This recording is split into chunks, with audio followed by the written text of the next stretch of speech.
পাবনার সুজানগরে চাঁদা না দেওয়ায় ৩ নারীকে পিটিয়ে জখমের অভিযোগ। পাবনা থেকে শরীফুল ইসলামের পাঠানো তথ্যচিত্রের ডেস্ক রিপোর্ট। পাবনার সুজানগরে চাঁদা না দেওয়ায় ৩ নারীকে পিটিয়ে জখমের অভিযোগ উঠেছে।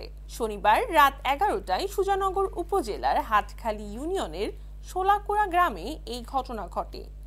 এ সময় এক বৃদ্ধ সহ ৩ নারীকে পিটিয়ে আহত করে দুর্বৃত্তরা। আহতরা হলেন ষোলকরা গ্রামের মৃত একেন মোল্লা স্ত্রী জনি বেগম, কালাম মোল্লার স্ত্রী জ্যোৎস্না খাতুন ও সালাম মোল্লার স্ত্রী বুলু বেগম। এ সময় তারা বলেন, সরকার পতনের পর থেকেই এলাকায় চাঁদাবাজ রুহুল মোল্লা, শফি, মিঠু মোল্লা, জিয়া শেখ আমাদের কাছ থেকে দীর্ঘদিন ধরে চাঁদা দাবি করে আসছিল। এ সময় তারা বলেন, সরকার পতনের পর থেকেই এলাকার চাঁদাবাজ রুহুল মোল্লা, শফি, মিঠু মোল্লা, জিয়া শেখ আমাদের কাছ থেকে দীর্ঘদিন ধরে চাঁদা দাবি করে আসছিল। চাঁদা না দেওয়ায় রাতে আমাদের বাড়িঘরে হামলা করে এবং দেশীয় অস্ত্রশস্ত্র নিয়ে এলোপাথারি মারপিট শুরু করে। চিৎকার চেঁচামেচি করায় এলাকাবাসী এগিয়ে আসলে চাঁদাবাজরা দ্রুত পালিয়ে যায়।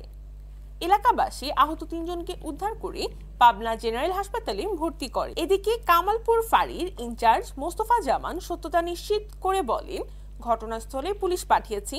বর্তমান পরিস্থিতি অনেকটা শান্ত রয়েছে। লিখিত অভিযোগ পেলে তদন্ত সাপেক্ষে আইনগত ব্যবস্থা নেওয়া হবে।